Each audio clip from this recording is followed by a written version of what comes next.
Baik, terima kasih. Selanjutnya, kita akan membahas mengenai UVB radiation X sebagai sinyal pengembangan. Dampak radiasi ultraviolet, terutama UVB, pada tanaman semakin mendapat perhatian karena kekhawatiran tentang penipisan lapisan ozon atmosfer. Penurunan lapisan ozon menghasilkan peningkatan radiasi UVB, khususnya antara 290 dan 314 nanometer, yang dapat menyebabkan kerusakan pada asam nukleat, protein, dan peralatan fotosintesis, dan menyebabkan tanaman lebih pendek dan biomasa berkurang. Reseptor UVB juga tampaknya memodulasi respon terhadap fitokrom di beberapa sistem. Selanjutnya, flavonoid menyediakan warna bunga, meriat, dan X sebagai layar matahari alami. Tumbuhan dinominasi dengan warna hijau, namun ada juga daun tumbuhan yang berwarna merah, coklat, merah muda, ungu, biru. Hal ini disebabkan oleh adanya pigmen yang dikenal sebagai antosianin. Antosianin termasuk dalam kelompok senyawa dengan lebih besar yang dikenal sebagai flavonoid. Kelas flavonoid lain misalnya halcones dan auroles berkontribusi pada warna kuning pada beberapa bunga. Namun yang lain, flavones bertanggung jawab atas putihnya kelopak mulut yang tanpanya mungkin tampak tembus cahaya. Flavonoid mudah diisolasi karena warnanya yang cemerlang. Telah dikenal sejak zaman dahulu sebagai sumber pewarna. Akibatnya, flavonoid telah dipelajari secara ekstensif sejak pemulaan kimia organik modern dan sifat kimianya sangat dikenal. Flavonoid adalah turunan fenipropana dengan A dasar C6, C3, C6. Komposisi flavonoid yang paling kuat berwarna adalah antosianidins dan antosianin. Antosianin adalah turunan glikosida dari antosianidin. Tidak seperti klorofil, antosianin adalah pigmen yang larut dalam air dan ditemukan terutama di getah vakuolar. Mereka mudah diekstraksi menjadi larutan asam lemah. Warna antosianin sensitif terhadap pH. Antosianidin dan antosianin adalah pewarna indikator alami. Misalnya warna sianidin berubah dari merah menjadi asam menjadi ungu netral menjadi biru basah. Ekstrak ungu tua dari kubis merah rebus akan berubah menjadi biru kehijauan yang sangat tidak menggugah selera jika direbus dalam air alkali. Antosianin pada daun seperti Coleus dan kultivar maple berdaun merah ditemukan di vakuola sel epidermis, di mana mereka tanpa menutupi klorofil. Setidaknya satu kelompok flavonoid yaitu isoflavonoid telah dikenal karena aktivitas antimikroba mereka. Isoflavonoid adalah salah satu dari beberapa kelas bahan kimia dengan struktur kimia yang berbeda yang dikenal sebagai phytoalexins. Selanjutnya beta-cyanin dan beet. Pigmen merah yang menonjol pada akar beet dan bougainville bunga bukanlah flavonoid seperti yang telah lama diyakini, tetapi kelompok yang lebih kompleks dari glikolisasi. Beta-cyanin dan beta-xyn terkait dibedakan dari antosianin oleh fakta bahwa molekulnya mengandung nitrogen. Mereka tampaknya terbatas pada sekelompok kecil keluarga yang berkerabat dekat dengan ordo Xenopodiales, termasuk keluarga Gesophoid, kaktus, dan Portulaca, yang tidak diketahui menghasilkan antosianin, senyawa yang dikenal sebagai beta-lines atau beta-cyanin. Selanjutnya, konservasi energi dalam fotosintesis memanen sinar matahari. Fotosintesis adalah dasar fundamental dari kesuksesan kompetitif pada tumbuhan hijau Dan organ utama dari fotosintesis pada tumbuhan tingkat tinggi adalah daun. Jadi, organ utama pada fotosintesis pada tumbuhan tingkat tinggi itu merupakan daun ya. Kemudian fotosintesis terjadi tidak hanya pada organisme eukariotik seperti tumbuhan hijau dan alga hijau, tetapi juga pada organisme prokariotik seperti cyanobacteria dan kelompok bakteri tertentu. Pada tumbuhan tingkat tinggi dan ganggang hijau, reaksi fotosintesis terjadi di kloroplas yang secara sederhana merupakan mesin termodinamika yang luar biasa. Kloroplas menjebak energi pancaran sinar matahari dan menyimpannya dalam bentuk kimia yang stabil.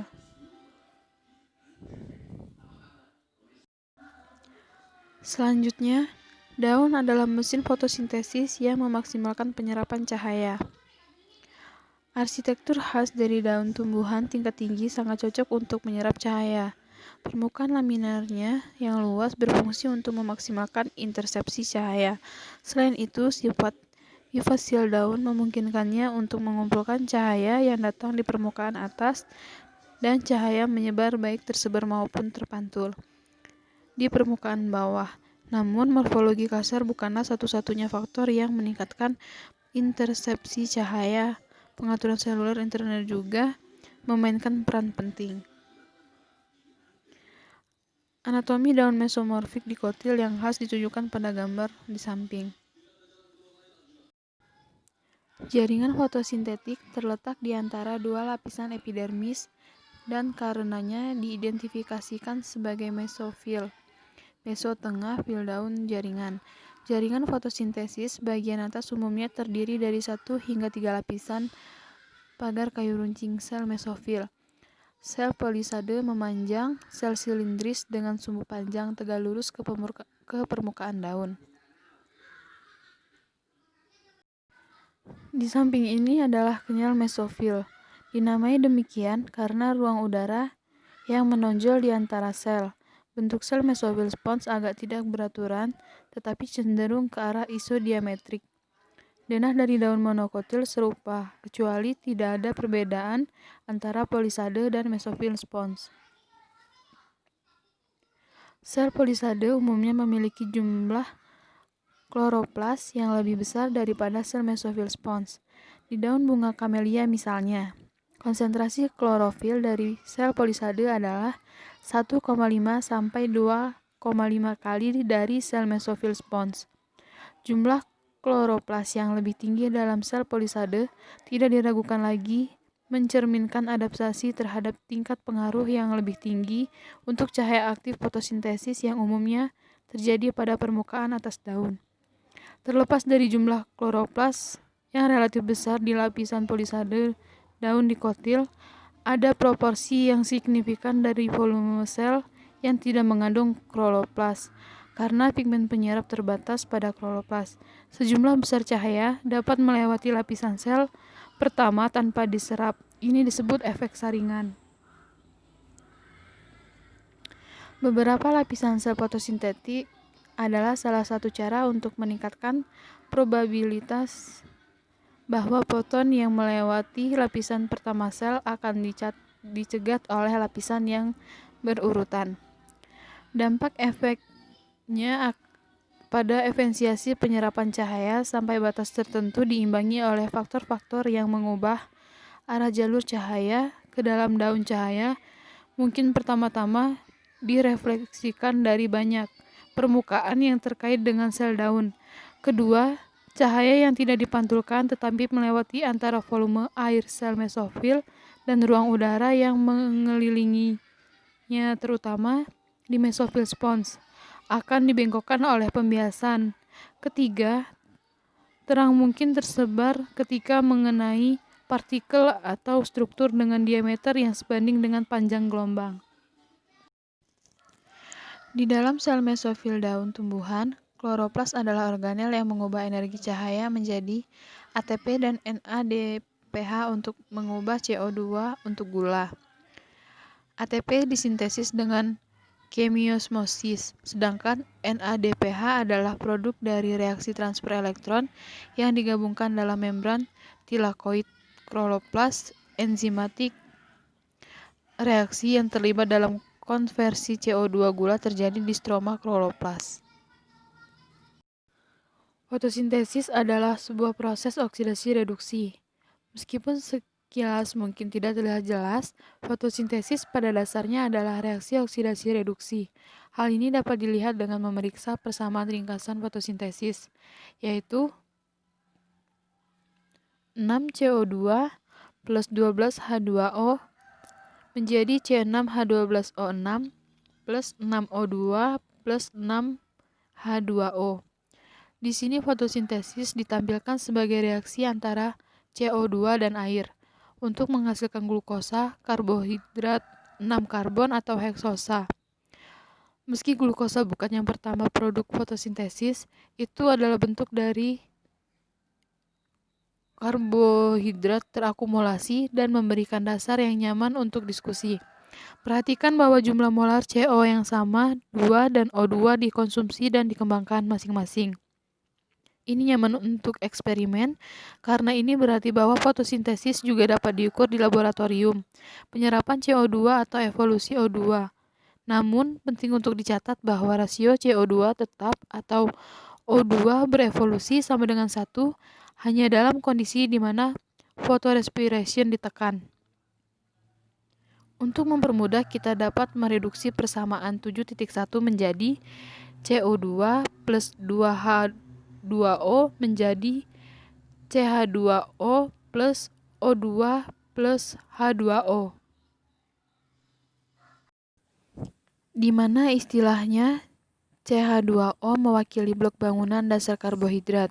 Persamaan 7.2 dapat diinterpretasikan sebagai reaksi redoks sederhana, yaitu reduksi CO2 untuk karbohidrat, di mana H2O adalah reduktor dan CO2 adalah oksidan. Tapi itu mungkin juga diartikan sebagai hidrasi karbon, misalnya karbohidrat, seperti pada studi awal fotosintesis.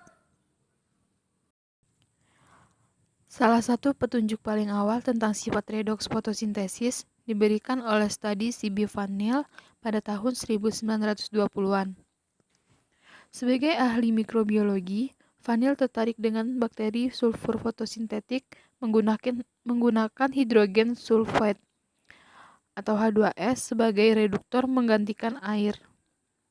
Akibatnya, tidak seperti alga dan tumbuhan tingkat tinggi, bakteri sulfur fotosintetik tidak mengembangkan oksigen. Sebaliknya, mereka menyimpan unsur belerang sesuai dengan persamaan berikut,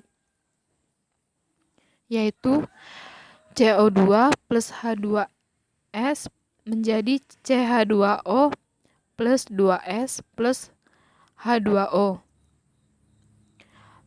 Reaksi dalam persamaan 7.3 juga dapat dituliskan sebagai dua reaksi parsial, yaitu 2H2A plus CO2 menjadi 2A plus CH2O plus H2O.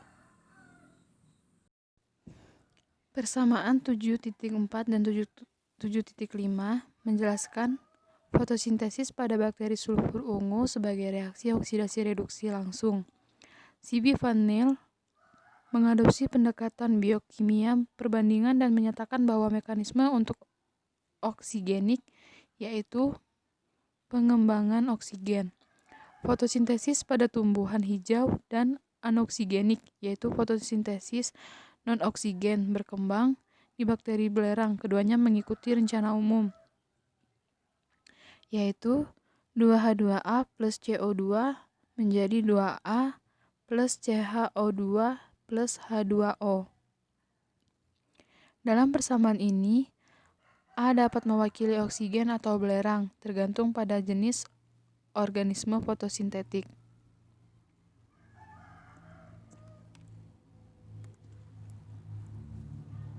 Petunjuk penting kedua diberikan oleh R. Hill pada tahun 1939, pertama kali menunjukkan reaksi parsial fotosintesis pada kloroplas terisolasi dalam eksperimen Hills dengan kloroplas akseptor elektron buatan seperti ferricyanide digunakan. Dengan kondisi ini, tidak ada CO2 yang dikonsumsi dan tidak mengandung karbohidrat yang diproduksi, namun reduksi cahaya dari akseptor elektron disertai oleh evolusi O2, yaitu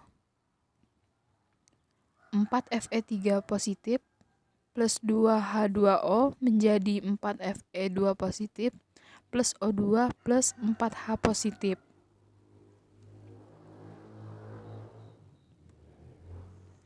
Eksperimen Hill menegaskan sifat redoks fotosintesis tumbuhan hijau dan menambahkan dukungan lebih lanjut untuk argumen bahwa air adalah sumber oksigen yang berevolusi. Bukti langsung untuk poin terakhir akhirnya diberikan oleh S. Rubin dan M. Kamen di awal 1940-an menggunakan salah satu CO2 atau H2O diberi label 18O isotop oksigen yang berat. Mereka menunjukkan label itu muncul dalam oksigen yang berevolusi hanya jika disuplai sebagai air, tidak saat disuplai sebagai C18Ha2.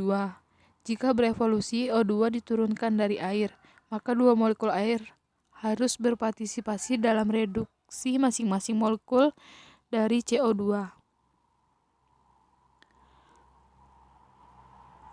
Berdasarkan hasil ini, fotosintesis dapat dilihat sebagai reduksi fotokimia CO2. Energi cahaya digunakan untuk menghasilkan ekivalen reduksi yang kuat dari H2O, cukup kuat untuk mereduksi CO2 untuk karbohidrat. Ekivalen pereduksi ini dalam bentuk tereduksi NADP plus NADPH plus H positif. Energi tambahan untuk reduksi karbon diperlukan untuk bentuk ATP yang juga dihasilkan dengan mengorbankan cahaya. Oleh karena itu, fungsi utama dari reaksi fotosintesis yang bergantung pada cahaya adalah untuk menghasilkan NADPH dan ATP yang diperlukan untuk reduksi karbon. Ini dicapai melalui serangkaian reaksi yang membentuk elektron fotosintetik.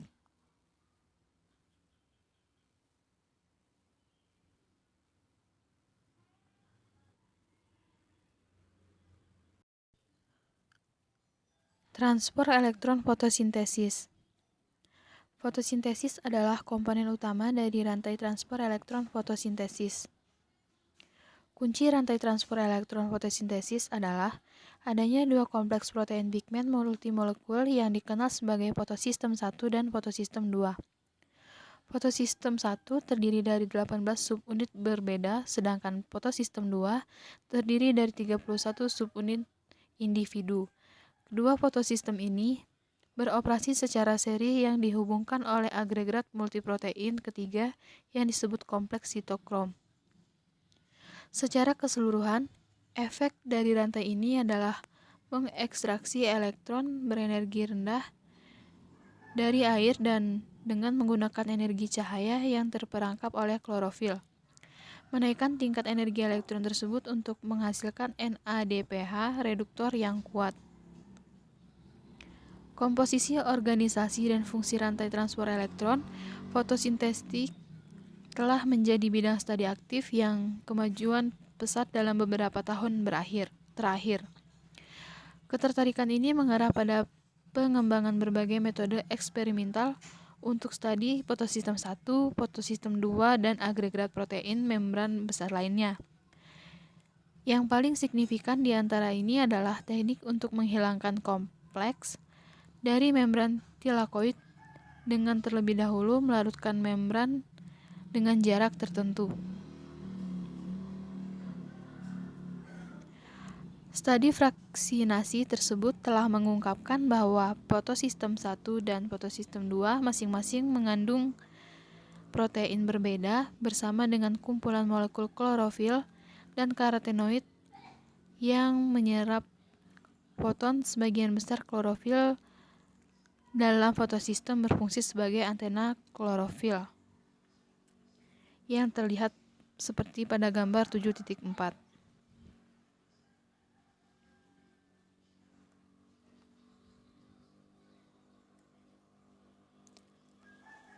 Asosiasi klorofil dengan protein tertentu membentuk sejumlah yang berbeda kompleks klorofil protein yang bisa dipisahkan dengan elektroforesis gel dan diidentifikasi berdasarkan massa molekul dan spektrum absorpsi yang dapat dilihat pada gambar 7.5. Antena inti untuk fotosistem 2 misalnya terdiri dari 2 klorofil protein yang dikenal sebagai CP43 dan CP47 yang bisa dilihat pada gambar 7.6. Kedua kompleks ini masing-masing mengandung 20-25 molekul klorofil. Antena inti klorofil semua menyerap cahaya tetapi tidak berpartisipasi langsung dalam reaksi fotokimia. Namun, klorofil antena terikat protein terletak sangat berdekatan sehingga energi eksitasi dapat dengan mudah melewati antara molekul pigmen yang berdekatan melalui resonansi induktif atau transfer energi tanpa radiasi.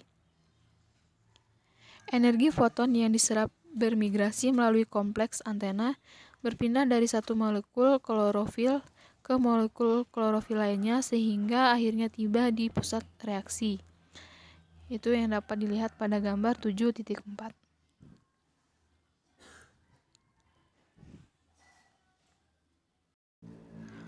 Setiap pusat reaksi terdiri dari klorofil yang unik, sebuah molekul yang dianggap hadir sebagai adimer. Ini klorofil pusat reaksi ditambah asosiasi protein dan pembawa redoks terlibat langsung dalam reaksi redoks yang digerakkan oleh cahaya. Klorofil pusat reaksi pada dasarnya adalah penyerap energi. Ini adalah panjang gelombang terpanjang. Dengan demikian, klorofil dengan menyerap energi terendah dalam kompleks karena pusat reaksi klorofil A adalah tempat terjadinya reaksi redoks fotokimia primer. Disinilah energi cahaya secara aktual diubah menjadi energi kimia. Klorofil pusat reaksi sebuah fotosistem 1 dan fotosistem 2 masing-masing ditetapkan sebagai P700 dan P680.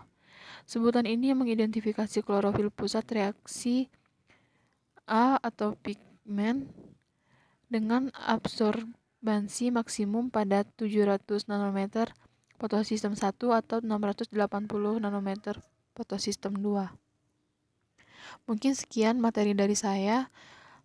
Selanjutnya akan dilanjutkan oleh pemateri selanjutnya. Terima kasih.